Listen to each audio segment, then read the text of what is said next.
Sejam bem-vindos. Estamos em mais uma edição do programa Palavras Consoladoras, que traz até você um diálogo esclarecedor e consolador à luz do Espiritismo, baseados no Evangelho de Jesus.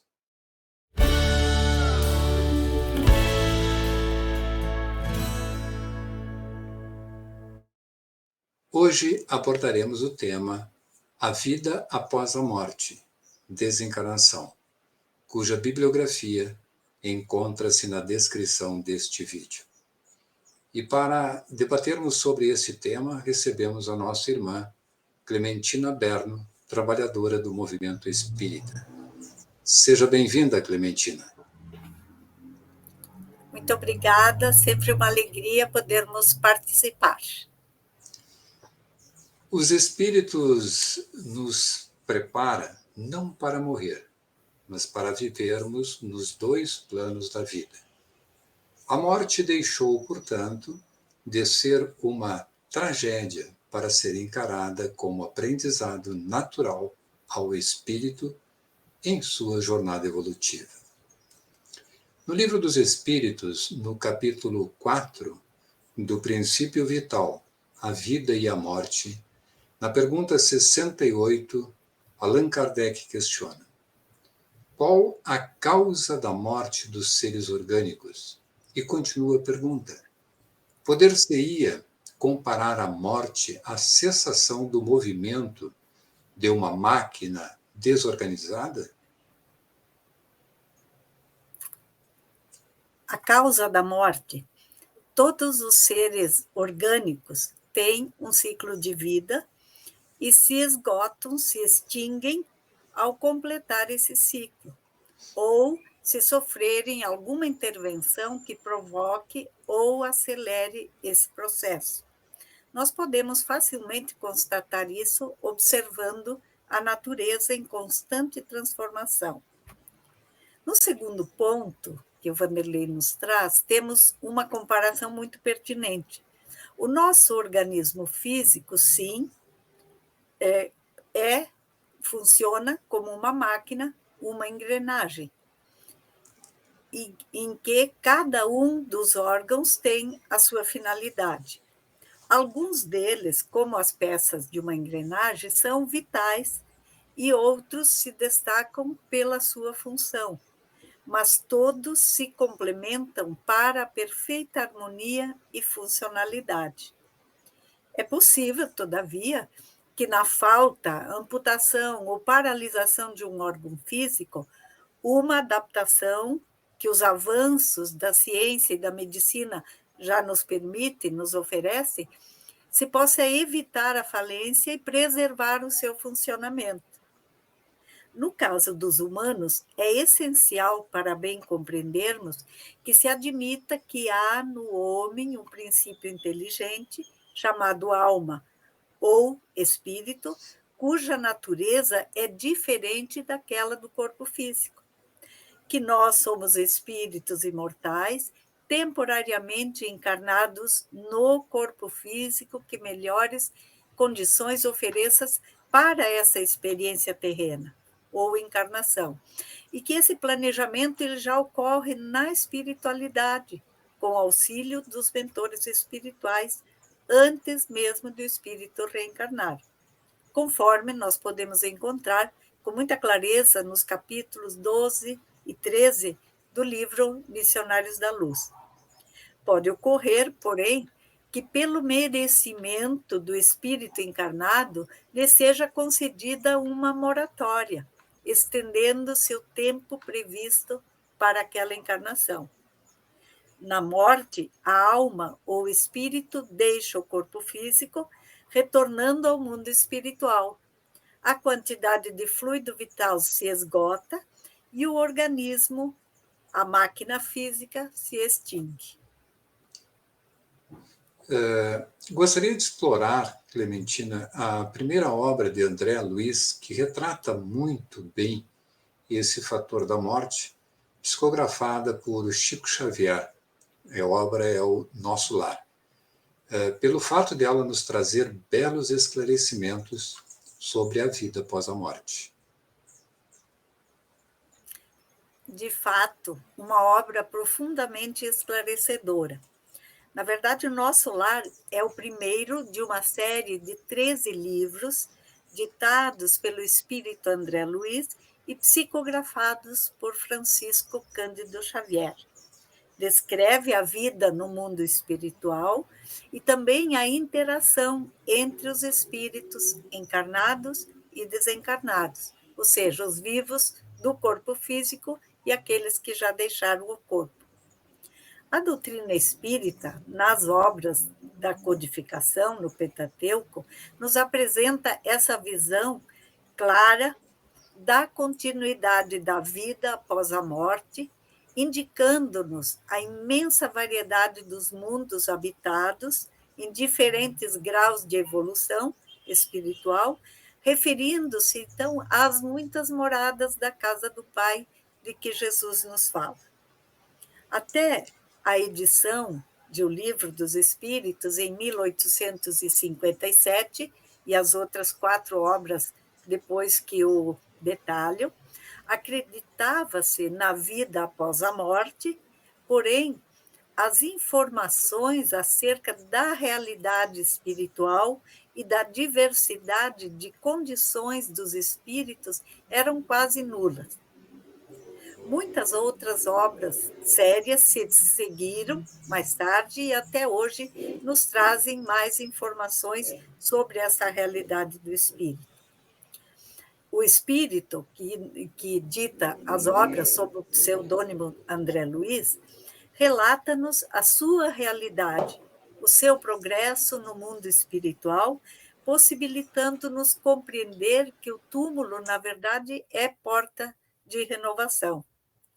Médico na sua última encarnação, os seus excessos na Terra o levaram para o umbral, um lugar sombrio, com paisagens escuras e povoadas por milhares de almas atormentadas, onde sofreu e vagou sem rumo por anos.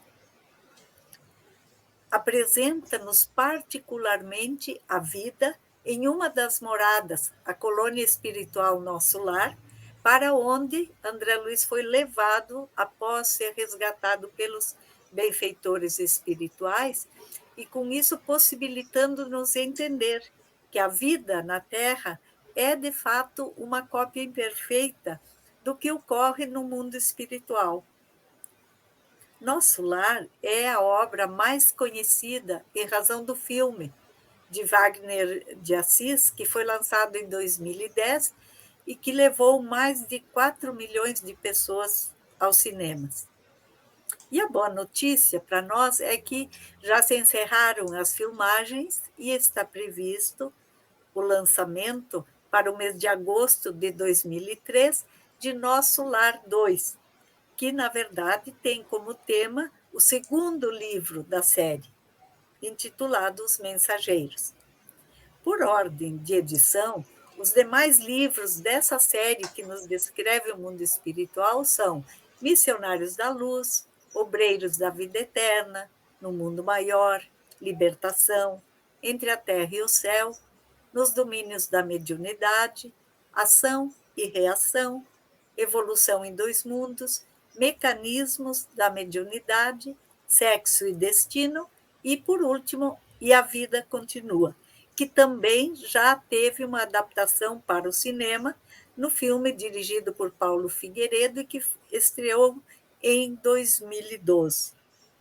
Então, meus irmãos, são obras que, em perfeita consonância com a codificação espírita, elas ampliam imensamente a compreensão da vida espiritual, da evolução dos seres, da criação, especificamente tratado em Evolução em Dois Mundos, dos objetivos da reencarnação como instrumento da justiça divina e oportunidade abençoada de nos reequilibrarmos perante a sua lei. Indicado como uma das leituras básicas da doutrina espírita, Nosso Lar é considerado essencial para aqueles que querem conhecer um pouco mais sobre o mundo dos espíritos. Também se destaca em importância a série Nosso Lar por oferecer, oportunizar esse contato com a realidade espiritual ao público que, não sendo espírita, talvez não estudariam as obras básicas e tem oportunidade de conhecer pelos livros e especialmente pelo cinema, que acaba sendo mais popular. Nós destacaremos alguns tópicos, né, alguns aspectos, pela exiguidade do nosso tempo, que nos proporcionam clareza e consolo. O primeiro ajuda-nos a entender de forma muito clara que a maior surpresa diante da morte do corpo físico é nos vermos face a face com a nossa consciência. Ocasião em que nos alegramos, sim, com o progresso, mas sofremos pelo que não conseguimos realizar. Também podemos melhor compreender que os nossos entes queridos seguem vivos, que não os perdemos para sempre, que quando já estão em condições velam por nós, oram por nós, e que as nossas preces também os confortam e fortalecem. Isso gera um consolo incalculável para aqueles entes queridos que permanecem na Terra, especialmente os familiares. Ilustra-nos também o que a codificação nos traz, de que não ocorre uma transformação moral pelo simples fato de deixarmos o corpo físico, que nós chegamos ao mundo espiritual na mesma condição em que partimos, né, deixamos o corpo.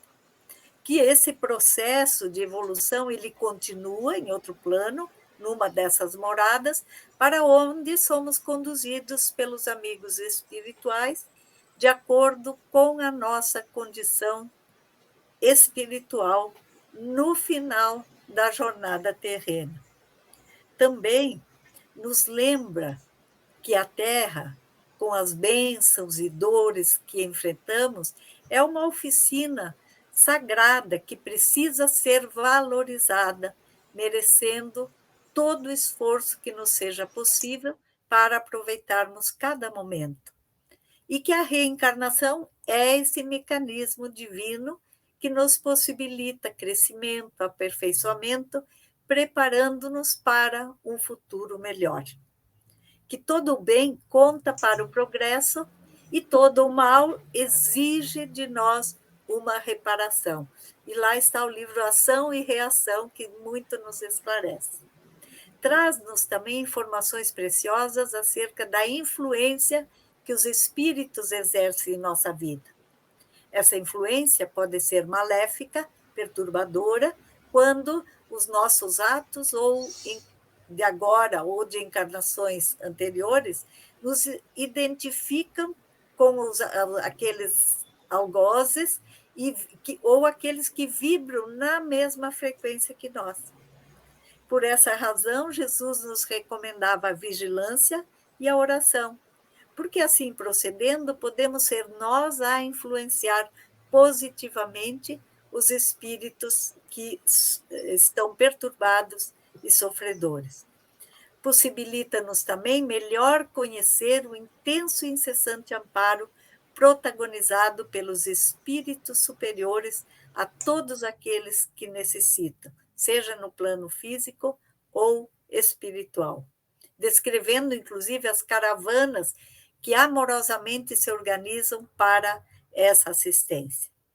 Da mesma forma, relata a presença dos amigos, dos benfeitores espirituais, acompanhando todas as iniciativas, eventos nobres, intensificando as bênçãos e envolvendo a todos os presentes em vibrações sublimes que se estendem ao ambiente e se expandem a toda a comunidade, cidade ou região.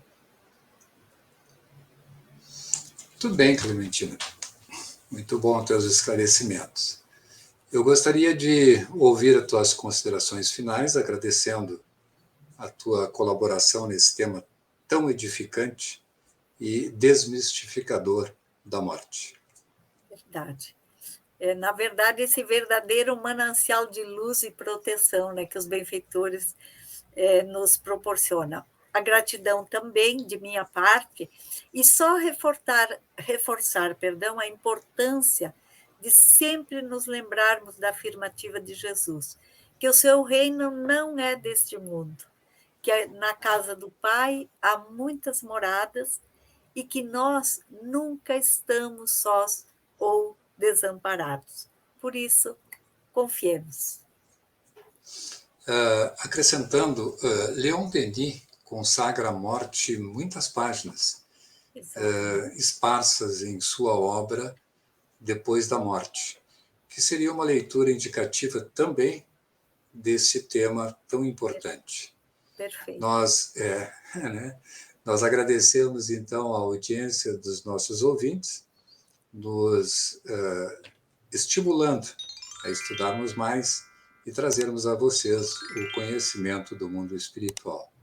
Foi um privilégio ter estado com vocês e até a próxima.